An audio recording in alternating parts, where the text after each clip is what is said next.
Bonjour à tous et bienvenue dans une nouvelle vidéo. On se retrouve en ce début du mois de juillet pour faire mes favoris du second trimestre 2025, donc les choses que j'ai adorées sur les mois de avril, mai et juin.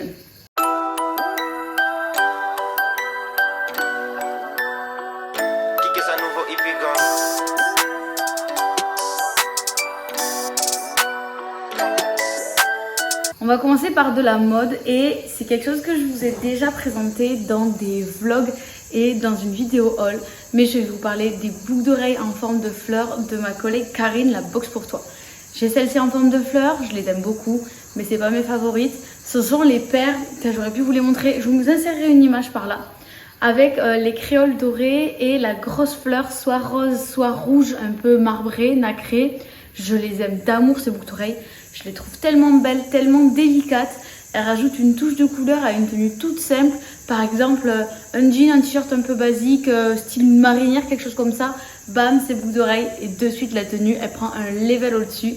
Je les ai portées tout le temps et je pense que je vais continuer à les porter en toute saison parce que c'est pas parce que c'est des fleurs qu'il faut se cantonner au printemps. Au contraire, il faut rajouter de la vie et de la couleur en toute saison. En tout cas, moi, c'est ce que je pense. Et j'ai adoré ces boucles d'oreilles pendant ce dernier trimestre. Ensuite, on passe directement à la catégorie livres. Et là, j'ai eu pas mal de favoris. J'ai eu 2 livres favoris par mois. C'est pas mal. Le trimestre dernier, j'en avais qu'un par mois. Donc, c'est que j'ai passé un bon trimestre de lecture. Le tout premier, vous avez vu passer sur les réseaux, sur YouTube, un peu partout. Il s'agit de la bande dessinée Cher Corps de Léa Bordier.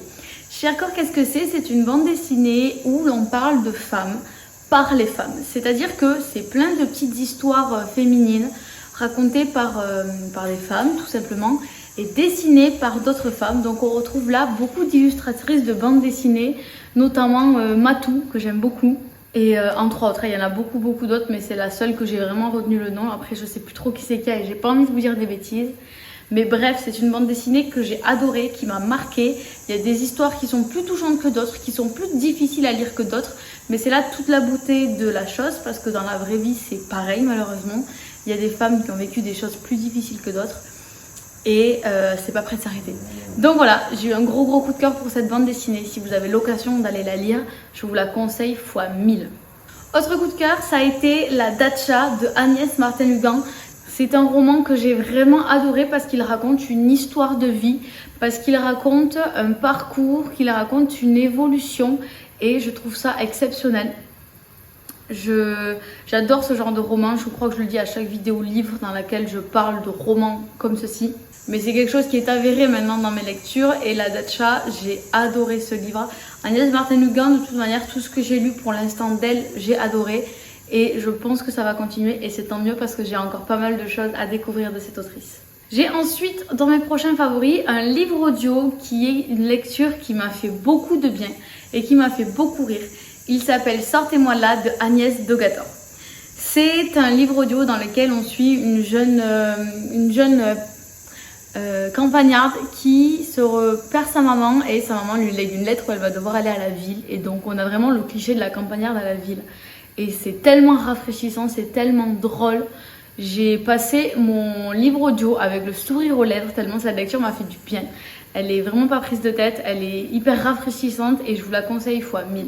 Toujours dans les livres audio, j'ai eu en coup de cœur Le temps d'un été de Liane Slade. Là, c'est plus une lecture, pareil, c'est un feel good, c'est une romance. On a un couple qui vit l'amour parfait et qui décide de faire un break parce qu'elle ne souhaite pas se marier et lui veut se marier, ils sont en désaccord là-dessus. Et en fait, elle va se retrouver avec un amour de vacances, je crois que c'est ça. Et ils vont nouer une très belle amitié. Et moi, c'est cette relation qu'ils ont que j'ai particulièrement aimée. Surtout que je vous le dis dans la vidéo livre dans laquelle je vous en parle, je me suis identifiée au personnage principal de par bien des aspects. Et je pense que c'est ce qui m'a fait aimer encore plus cette lecture, cette romance. Si vous voulez plus de détails sur les livres que je vous présente ici, je vous conseille de vous reporter aux vidéos des bilans lecture des mois de avril, mai et juin que je vous mettrai bien évidemment dans la barre d'infos. En juin, j'ai commencé mon mois avec un livre que j'ai lu en un seul jour et ça a été un coup de cœur absolu. C'est un livre que j'avais tardé à découvrir et il s'agit de 1000 baisers pour un garçon de Tilly Cole. Pourquoi j'ai mis autant de temps à lire ce bouquin? C'est une vraie pépite. Je suis tombée amoureuse de ce livre. Il est si beau, il est si puissant, il est... Waouh! Franchement, gros coup de cœur pour ce livre. Je vous le conseille fois 1000, comme toutes les choses dont je vous parle dans ces vidéos. Et ensuite, le dernier livre de ces favoris trimestriels, c'est un livre audio et c'est Ces choses qu'on n'oublie pas de Lucie Score. C'est le premier tome d'une trilogie que je vais écouter en livre audio les 3 et celui-ci, franchement, j'ai bien aimé. En fait, je pense que ce qui m'a fait vachement aimer le livre, c'est qu'on s'attache tout de suite aux personnages et à la ville. On a envie d'y être et c'est une grosse force pour ce bouquin parce que c'est ce qui m'a clairement fait envie de lire la suite et je vous la conseille également. Mais le premier tome fait partie de mes coups de cœur trimestriels. On va directement passer à la catégorie film et là j'ai eu 2 favoris que j'ai vus coup sur coup. Ce sont 2 films jeunesse. Le premier, il s'agit du dessin animé Le Robot Sauvage que j'ai découvert un petit peu par hasard un jour où j'étais seule et que je voulais me mettre un petit film en mangeant tranquillement. J'ai été bluffée par ce dessin animé. Est-ce qu'on en parle? Pour l'histoire, qu'est-ce que c'est? Il s'agit d'un robot qui s'échoue sur une île sauvage où il n'y a pas d'humains. En fait, c'est les robots qui sont créés pour servir l'humanité et il n'y a aucun humain sur cette île. Il n'y a que des animaux. Donc, le robot va s'en rendre compte et va se reprogrammer pour se mettre au service des animaux. Sauf que, c'est pas la même programmation. Genre, les humains et les animaux ne réagissent pas de la même manière.